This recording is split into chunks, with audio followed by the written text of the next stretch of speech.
Hi everybody, this is Edward. This is a first Saturday meditation for June the 2nd for our Immaculate Heart of Mary Prayer Cenacle. We'll be focusing today on the Luminous Mysteries. Why the Luminous Mysteries? Well, the Church has just very intensively celebrated the joyful mysteries as we went through Advent and Christmas, and then of course the sorrowful and the glorious mysteries as we went through Lent and Easter season all the way into Pentecost. So the luminous mysteries focus on the lifetime of Jesus, his ministry, his adult years. And we are now in ordinary time, this long stretch of ordinary time until Advent, and this is the logical time, therefore, to focus on what happened in between the joyful mysteries and the sorrowful mysteries. That puts us at the luminous mysteries. So I will read the steps of the luminous mysteries and may make a few comments as I go through. Here is our meditation. The luminous mysteries. The baptism of Jesus, the first luminous mystery. Around age 30, Jesus approaches St. John the Baptist, where he is baptizing at the Jordan River, the two sacred men encountering each other again for the first time since they were children, but this time in their full powers and maturity. On seeing Jesus approaching, St. John testifies, "Behold, the Lamb of God, who takes away the sin of the world." Jesus then enters the river to be baptized by John. In the midst of their encounter, the great John declares that it is Jesus who should baptize him, bowing to his Lord and Savior. Wishing to submit to John's baptism, although he bore no sin, Jesus says to John, "Allow it for now, for thus it is fitting for us to fulfill all justice." St. John immediately assents and baptizes Jesus in the waters of the Jordan, where multitudes of Jews had been baptized previously for the remission of sin. After the baptism, Jesus exits the river, carrying the mantle of the prophets bestowed on him by John, with the sins of Israel upon him. The heavens open, and a dazzling glow of light breaks through from the realms of glory. Out of the dazzling light, the Holy Spirit descends in the form of a dove and comes to rest upon Jesus Christ. Completing the revelation of the Trinity, God the Father is heard from heaven saying, "This is my beloved Son, in whom I am well pleased." And this moment in time is one of the very few handful of times where all three persons of the Trinity appear together in Scripture. The actual revelation of the Trinity is not something that was understood by the Jews and even by many early Christians. It took a while for the Church to meditate on what was embedded in Scripture to recognize that God was, in fact, revealing himself as a Trinity of three persons. The second luminous mystery, the wedding at Cana. Following Christ's baptism, Jesus and Mary attend the wedding at Cana. Before the celebration is over, the wine runs out. Mary brings this situation to the attention of her son, signaling the time and the manner of his manifestation to Israel. He relies on his mother for this. Fully obeying his mother's wishes, Jesus tells the waiters to fill 6 huge stone jugs with water, each jug weighing more than 50 pounds and holding 25 to 30 gallons. The waiters comply with Jesus' instructions despite the considerable effort needed, and they fill the jugs with water. Jesus performs his first public miracle, changing about 175 gallons of water, the equivalent of about 900 bottles, into the finest wine. The waiters bring the miraculous wine to the head waiter, who is startled when he tastes it, exclaiming, "You have saved the best wine till last." The waiters then serve the guests the water-made wine, with everyone rejoicing in the wedding feast, and the waiters stunned and delighted by Christ's obvious miracle. I've always wondered, whom did they tell about it? Did word leak out to everyone at the wedding feast that the wine was miraculously made? We aren't told.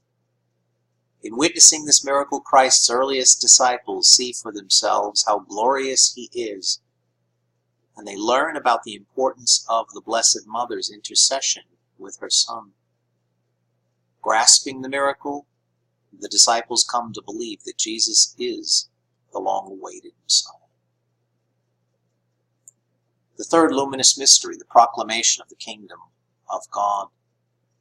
Like John before him, Jesus begins his prophetic ministry with the exhortation, "Repent, for the kingdom of heaven is at hand." But Jesus adds a unique command that John never spoke. Jesus says, "Believe the gospel," the good news.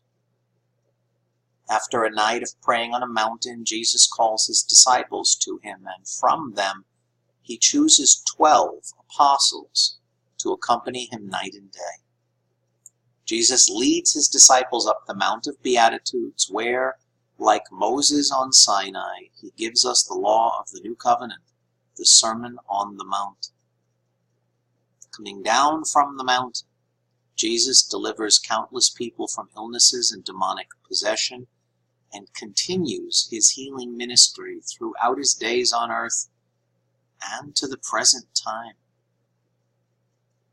Jesus journeys for 3 years on foot to bring the gospel to all of Judea, teaching about the kingdom of heaven with brilliant parables and miraculous signs.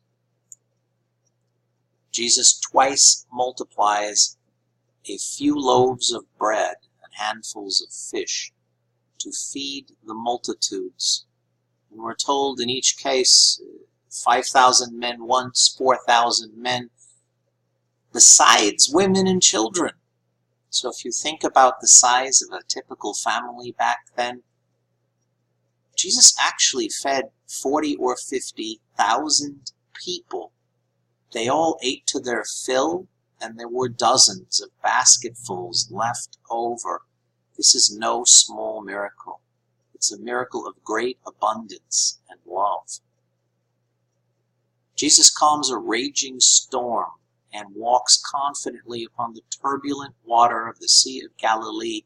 And the Sea of Galilee is known for very choppy, turbulent water. It's not a nice flat sheet of water. It's a difficult sea to walk upon. Jesus renames Simon as Peter, the rock on whom Jesus would build his church. He gives Peter the keys of the kingdom of heaven, and he calls Peter alone among the apostles to walk on water with him, then guarantees his rescue when Peter begins to sink, which is a clear sign of papal infallibility. In other words, Jesus guarantees that the Pope is never going to sink into sin, darkness, mire, but will always be able to walk above the fray, above the nations, to see clearly what needs to be done and said. Jesus reproaches the religious leaders of Israel for their sinful hearts, their selfish leadership and hypocritical teachings, issuing the 7 woes to them. And after already raising Jairus' daughter and the widow's son from the dead, Jesus re-emphasizes his power over death by raising Lazarus, who had been dead for 4 days and was decaying in the tomb, restoring his body to health and vigor. The fourth luminous mystery, the transfiguration of Christ. Jesus leads St. Peter, James, and John to the summit of Mount Hermon, the highest point in Israel at 9,000 feet above sea level. On the mountaintop, Jesus transfigures in the presence of his apostles, his face shining more brightly than the sun and his clothes becoming white as dazzling light. Moses and Elijah appear in glory, and Jesus converses with them about the exodus he will accomplish in Jerusalem. St. Peter offers to build 3 shelters, not knowing what to say or do, but obviously wishing to remain in this ecstatic moment. A bright cloud then casts a shadow over the 3 apostles. Out of the cloud, God the Father speaks to the apostles, saying, "This is my beloved Son, with whom I am well pleased. Listen to him." The apostles naturally fall down on the ground and hide their faces as they are intensely afraid of the thunder of God's voice. The cloud disperses, and all the heavenly visions and the transfiguration conclude.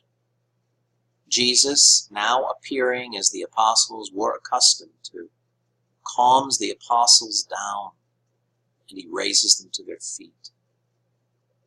And as Jesus descends from the mountaintop, taking his inner circle with him, he instructs them to tell no one about these events until he is risen from the dead. The 5th luminous mystery, the Lord's Supper.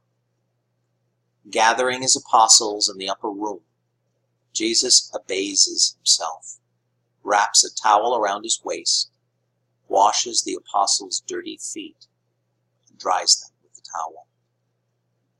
Later, while they are eating the Passover meal together, Jesus takes bread, blesses and breaks it, and gives it to his apostles, saying, "Take and eat. This is my body." In awe of what Jesus has just said and done, the apostles take the Blessed Sacrament into their hands and consume the body of Christ for the first time. Jesus takes a chalice of wine, gives thanks, and gives the chalice to his apostles, saying, "Drink from it, for this is my blood of the covenant." The apostles touch the Holy Grail and drink the blood of Christ for the first time, entering fully into the new covenant. Commanding the apostles to do this in memory of me, Jesus initiates the Catholic priesthood and institutes the Holy Mass for the remainder of history. Of course, we believe as Catholics that every time we attend Mass, the ritual performed by a duly consecrated priest, that ritual makes present to us, it's like a time machine, makes present to us the moment of the consecration in the upper room. The Lord's Supper becomes real and present in that moment, and we are participating in it. After this beautiful event, Judas makes his final choice to betray Jesus, rebuffing Christ's offerings of love and leaving the meal to run to the chief priests and inform them of an opportune moment and location to arrest Jesus. To the remaining 11 apostles, Jesus reveals in clear words the oneness of the Holy Trinity. Notice he didn't give that revelation to Judas. Jesus promises to send them another, the Holy Spirit, upon his departure from the earth. Jesus prays for the apostles and all who will believe in him through their testimony, including all of us in his intentions. With the apostles now fully prepared for his passion, death, and resurrection, Jesus ends the Passover meal without drinking the 4th cup that would normally occur at the end of the meal, then proceeds to sing the prescribed psalms with the 11, leaving the Passover meal open, because it would be finished on the cross.